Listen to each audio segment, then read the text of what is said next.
Bem, vou responder algumas perguntas que me foram feitas, né? Por que as pessoas têm fascínio por histórias de assassinos violentos? Eu acho que é a curiosidade nesses comportamentos extremos e também uma espécie de uma busca por emoção. É preciso dizer que tem casos patológicos que tem pessoas que até desejam fazer sexo com esses criminosos famosos.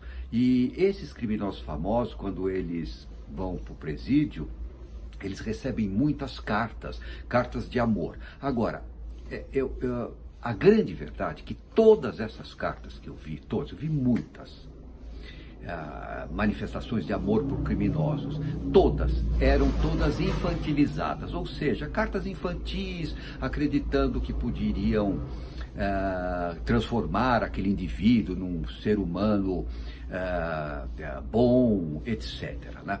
Agora, é claro que a mídia também tem uma certa culpa nisso, de divulgar o tempo todo, porque dá audiência, esse tipo de comportamento, de assassínio. Isso acaba levando a uma espécie de uma banalização do assunto. Bom, outra coisa também importante é essa tal série do Tremembé, tá certo?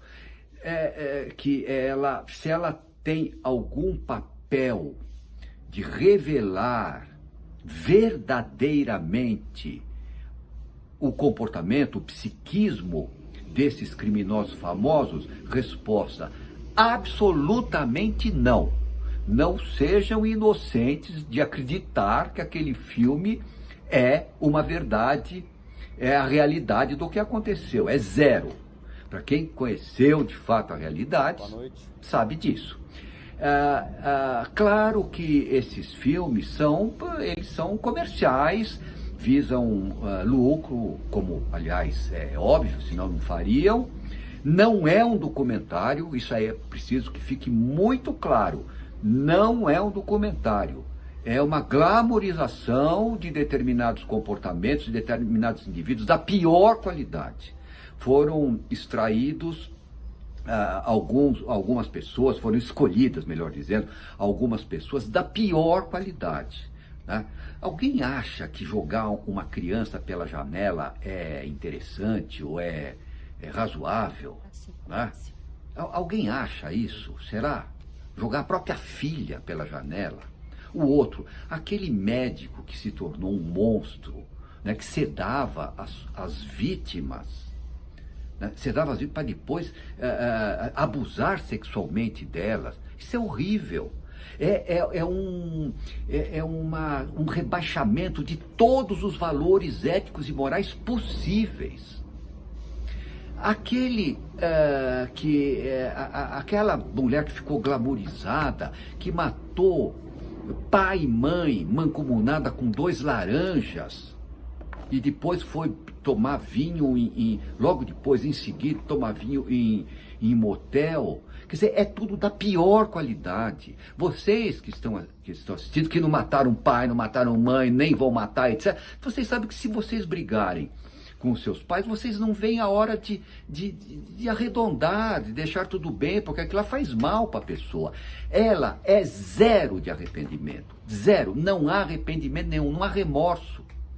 Por quê? Porque não tem sentimentos superiores de piedade, de compaixão, de altruísmo, valores éticos e morais. E a outra que também, que está aí nessa série, me falaram que eu jamais assisto isso, porque eu conheço a realidade, não dou a liberdade poética para esses filmes, não dou, deveria dar, mas não dou, então não assisto. Aquela que matou o marido japonês, e tem até, parece que um filme, que quem assistiu me contou, diz que ela sai até coitada como vítima. Oi, vítima? Quer dizer que se você briga com a sua namorada, porque a sua namorada te traiu, você tem o direito de matar, esquartejar e jogar longe?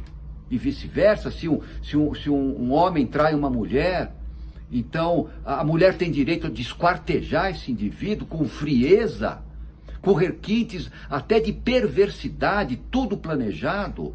Então eu acho que, não tenho ilusão disso, não revela absolutamente nada da mente desses indivíduos. Esses indivíduos são indivíduos da pior qualidade do ponto de vista presidiário, do ponto de vista de recuperação social.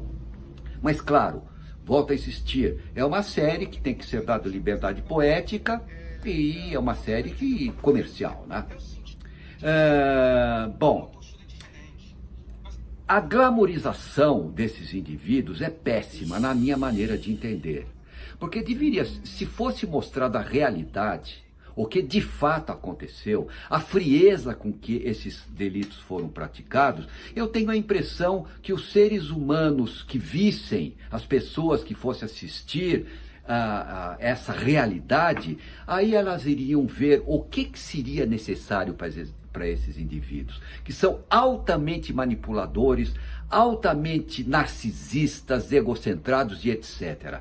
Então, eu penso, para terminar, que essa série, isso apenas é uma glamorização de alguma coisa que não tem glamour nenhum, porque não traz a realidade mesmo, de verdade.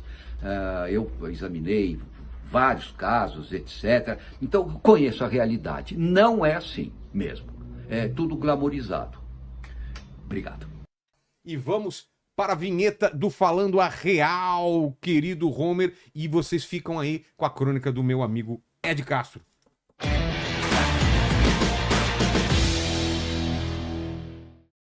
Se antes aqui no Brasil a gente ficava revoltado com a impunidade a quais alguns bandidos contavam quando cometiam seus crimes, agora a gente vai ficar bravo também com a notoriedade com alguns desses criminosos têm ganhado, principalmente por conta das redes sociais. O que está acontecendo? A série Tremembé estreou, foi um grande sucesso aí da Prime Video, e com ela a gente tá com uma discussão que foi muito parecida com o que aconteceu na estreia de Dahmer, lá na Netflix, que trouxe uma discussão muito parecida nos Estados Unidos, que é quando um criminoso ele começa a ser ovacionado pelas pessoas, quando a gente começa a criar um glamour ao redor de uma figura criminosa e as vítimas, e o que aconteceu com as famílias das vítimas e o sofrimento delas é deixado de lado.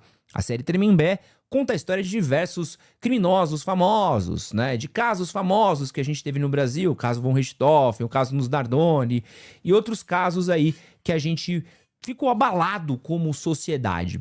Porém, o que está acontecendo está muito longe de um abalo e acho que está muito mais com uma certa curiosidade mórbida que está sendo repercutida em fama.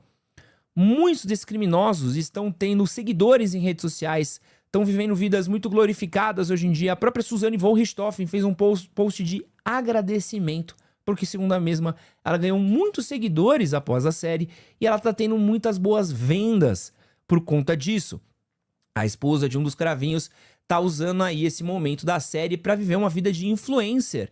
E essa rapaziada ganha só seguidores, ganha comentários. E a gente também sabe de casos como, por exemplo, do goleiro Bruno, que chegou a ter fãs na rua, é parado para tirar foto, pessoas tiram foto fazendo piadas. E a gente pode ir embora até mesmo com casos como Robinhos e alguns outros casos mais antigos que a gente teve aqui no Brasil. Porém, antes, sem as redes sociais, a gente não via a catapulta que isso vira hoje. E hoje, com redes sociais, a gente vê pessoas que cometeram crimes, sofreram penas muito brandas, né? Suzane von Richthofen foi condenada a 49 anos de prisão. Ela não cumpriu, acho que nem 2/3 disso e já está solta aí, fazendo seu rolê, casada e vivendo uma boa vida. Então a gente vê essa impunidade, né, da justiça brasileira, que tem sentenças brandas, essa notoriedade, essa fama, esse ar de popularidade, e aí a gente fica se perguntando em quanto tempo vai demorar para alguns desses criminosos que apareceram na série Tremembé começarem a fazer post com publicidade de tigrinho, começar a fazer tag de dancinha, sei lá, com outros influenciadores como uma Virgínia da vida, e começarem a aproveitar dos frutos da vida deles como um influenciador. Enquanto isso, as vítimas e as famílias das vítimas sofrem mais de uma vez. Sofrem a primeira vez porque foram vitimizadas, perderam entes queridos por causa disso, sofrem a segunda vez porque essas pessoas não passam por penas duras. A gente sabe como a justiça brasileira é uma justiça medíocre e sofrem agora a terceira vez, não é mesmo? Quer ver essas pessoas sendo levadas a um área de celebridade. Eu não sou totalmente contra as séries de true crime, acho que elas são séries que contam casos, até mesmo pra gente saber o tamanho da perversidade humana, até mesmo pra gente entender como essas pessoas se tornaram vítimas, qual que era o modo operandi desses criminosos. Acho que são histórias que precisam ser contadas e merecem sim ser contadas, principalmente em boas obras, por bons diretores. Temos excelentes filmes que adaptam casos famosos. O problema é quando a gente traz isso pra vida real. Essas pessoas fizeram vítimas reais, existe um sofrimento real. E no fim do dia, o que parece é que as pessoas esquecem dessas vítimas e esses criminosos usaram as vítimas para ser um trampolim. O criminoso, ele merece sim ser ressocializado, a gente sabe disso, mas o problema é quando essa pena é branda e quando ele sai aqui ele é glorificado, porque o que deu a fama para ele? Um crime. Ele não é famoso porque ele é um grande comunicador, ele não é famoso porque ele fez algo de importante, ele não é famoso porque tem uma grande loja, ele é famoso porque matou os pais, ele é famoso porque matou alguém, porque matou uma criança, porque cometeu um crime. E acho que essa é uma coisa que diz muito sobre o momento que a gente está vivendo na nossa sociedade, né? Numa cultura onde a gente está o tempo todo brigando por atenção, onde a gente está o tempo todo desesperado para que as pessoas notem a gente, onde a gente não quer mais viver a vida de NPC, a gente acaba transformando a atenção como uma moeda muito cara. E a gente valoriza qualquer tipo de atenção. E qualquer pessoa que ganha atenção automaticamente se torna uma celebridade, independente do tamanho do crime que ela tenha cometido. É bizarro. E acho que quem não fica puto precisava parar um pouco e repensar. Se bem, né, que pelo Brasil que a gente vive, né, ter que lidar com esse tipo de impunidade já se tornou uma coisa normal no nosso dia a dia.